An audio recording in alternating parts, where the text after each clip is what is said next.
एबसुआ अरायसम बर'नि मोनफ्रोमबो गोरोबथानि दफाफोरखौ मावफुंहोनो थाखाय मदद होबोदों आरो जों सरकार नङा आरो जोंहा सरकार सालायनायनि राजखान्थि पावारबो गैया आरो एबसुआ राजखान्थि हानजा नङा जों हारिनि थाखाय जायखिजाया बर'नि गोरोबथाफोरनि दफाफोरखौ मावफुंनो सरकारखौ नारसिनबोदों बेफोर बानबुंथाय बाथ्राखौ बुंथिदों दुलाराय बर' फरायसा आफादनि आफादगिरि दिपेन बर' बिथाङा लोगोसे गोरोबथानि दफाफोरखौ मावफुंहोनाया एबसुनि गुबै हाबाफारि होनना थांखिना बाथ्रा बुङो दुलाराय बर' फरायसा आफादनि आफादगिरि दिपेन बर' बिथाङा एबसु आफादा बिएससिनि गोरोबथाखौ मावफुंहोनो सानसुमा खुंगुरखौ मदद होबोदों एबसु आफादा बिटिसि गोरोबथानि दफाफोरखौ मावफुंहोनो हाग्रामा महिलारि बिथांखौ मदद होबोदों बेबायदिनो बिटिआर गोरोबथानि दफाफोरखौ मावफुंहोनोबो एबसुआ मदद होदों लोगोसे दिपेन बर' बिथाङा फोरमायबावोदि जुदि गोरोबथानि दफाफोरखौ समबायदि मावफुङाब्ला फैबाय थानाय समाव सोमावसारनोबो साखाफारा जानानै दं होनना फोरमायो आरो बिटिआर गोरोबथानि बायदियै गासै गामि सोसननाय आरो गं द'जि बियाब दानांगौ बेफोरखौबो सरकारखौ मावफुंना होनांगौनि नारसिनगासिनो दं होनना गोख्रों बाथ्रा बुंथियो दुलाराय बर' फरायसा आफादनि आफादगिरि दिपेन बर' बिथाङा बे समाव दानिया फैदो बिएससि बिटिसि आरो बिटिआर गोरोबथाखौ लानानै मा बाथ्रा बुंदों आबुङै मिथिना लानि खोथाया जाबाय जे दिनै एकर्डआ 4 बोसोर जानोसै आरो सरकारा 3 बोसोर जाफैबाय माखासे कभिड परिबेस थांबाय किन्तु बाथ्राया जाहैबाय जे एकर्ड इमप्लिमेन्टेशना दुलाराय बर' फरायसा आफादनि माने गुबै मोनसे हाबाफारि आरो एबसुआ जिहेतु प्रेसार ग्रुप एबसुआ जिहेतु माहारियारि गौथुम आरो बे एकर्डआव एबसु हिसाबै एनडिबि हिसाबै जोङो ज'है सिगनेटरि अर्गेनाइजेसन दा एबसुआ राजनीतिक हान्जा नङा एबसुआ सरकार नङा जोङो पावार पलिटिक्सआव गैया एबसु नाय बे आफादा 93 एकर्डनि उनाव सानसुमादाखौ मासियाव फज'दोंमोन एकर्ड इमप्लिमेन्टेसन सार्टआव सरकार सालायनायनि उनाव मा मावदों मावाखै बे बिथांमोननि सरकारनि बाथ्रा 2003-2005 हाग्रामा महिलारि आरो टीम बिथांमोनखौ बिटिसि सुक्तिनि दफा मावफुंनायनि थाखाय एबसु थुनलाइ आफाद बर' हारि बा एक्सबिएलटि ज' लोगो नांनानै मासियाव फज'दों सरकार सालायनायनि उनाव मावनो हादों ना हायाखै बे बिथांमोननि बाथ्रा एबसुआ सरकार सालायाखै एबसुआ पावाराव जिरायाखै जों पार्टी नङामोन 2020 शान्ति सुक्तिनि उनाव एनडिबि एबसुनि दैदेनगिरिफ्रा इउपिपिएल हान्जायाव थांनानै दिनै बिथांमोना सरकार सालायगासिनो सरकाराव थानानै काउन्सिल स्टेट आरो सेन्टार ट्राइपार्टाइट जि मेकानिजम दङ एकर्डनि मोनफ्रोमबो दफाखौ सरकार टु सरकार गभर्नमेन्ट टु गभर्नमेन्ट लेभेलाव इमप्लिमेन्टेसन खालामनांगौ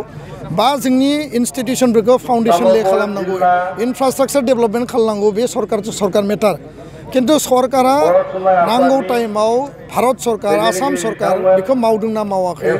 बा मावनायनि खामानिया बोरै सोलिदों टाइम बाउन्ड स्पिडि इमप्लिमेन्टेसननि थाखाय एबसुआ नारसिनदों प्रेसार होदों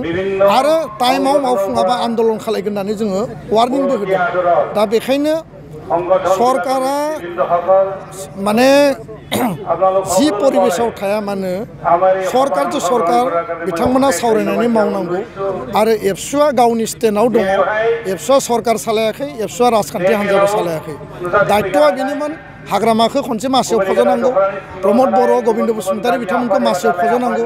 सानसुमा खुंगुर बसुमतारीखौ मासियाव फज'नांगौ जोंनि मासियाव फज'नाय खामानिया जोब्बाय आरो दा मावफुंनायनि बेलायाव बा बेसेबां मावफुंखो बिनि बेलायाव सरकार टु सरकार बिथांनि मेटार किन्तु जेसेबां मावफुंजाबाय एबसुनि प्रेसारनि गेजेरजोंनो मावफुंजाबाय आरो जिखिनि आद्रा मावफुंनांगौ दङ एबसुआ बेयाव प्रेसार होलांगोन सावरायगोन आरो टाइम बाउन्ड जायाबा गणतान्त्रिक पन्था लागोन बे बाथ्राया स्पष्ट सननि गेजेराव दिनै 20 तारिख आरो 10 दिन दंबावो 6.3 नि 10टा कलेजा बिटिआर काउन्सिला बिनि डिक्लेरेसनखौ खालामनांगौ आरो बाकी LP ME high school high secondary बेयो सेमाल्टेनियासलि कन्टिनिउ जानांगौ होननानै जों खावलायो गोजोन्थों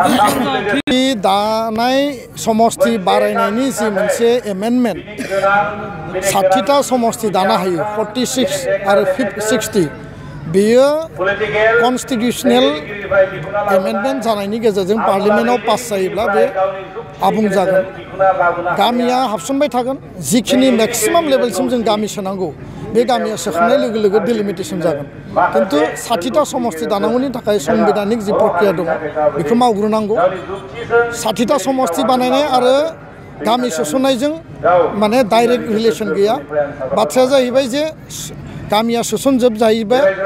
60टा समस्ति दानायाव मदद जागोन किन्तु समस्ति दानो हायो बे एमेन्डमेन्टआ सिगां फैग्रोनांगौ बिनि उनाव गामियाव कन्टिनिउवासलि सोलांबाय थागोन आरो सोनाया आबुं जायोबा डिलिमिटेसना एट एनि मोमेन्ट जों खालामनो हायो गोजोन्थों मोनसे गोजोनथाव खौरां क'क्राझार सहरनि जेडि र'डजों नांजाबनाय सुदेमपुरि गांजिमा बाजाराव थानाय आइ आफा मेडलाइफ बिएम हस्पिटालाव बेराम सोखानो हानायनि गोबां खाबु दं आइ आफा मेडलाइफ बिएम हस्पिटालनि फेसिलिटिफोरानो जाबाय medical laboratory pharmacy paediatrics medicine gynaecology dental urology dental X-ray play area X-ray sonography अटि आइसिइउ एनआइसिइउ एबा पिआइसिइउ आरो आइ आफा मेडलाइफ बिएम हस्पिटाला 24 घन्टा जेब्लाबो खुलायै थागोन लांलाय लाबोलायनि एम्बुलेन्सआबो मोजाङै सार्भिस थागोन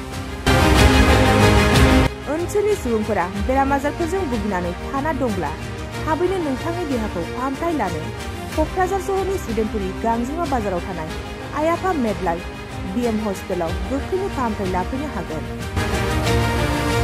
आबुङै मिथिनो थाखाय 9101655430 एबा 8822688026 जानबुं नम्बराव खौरां लाहरनो हागोन।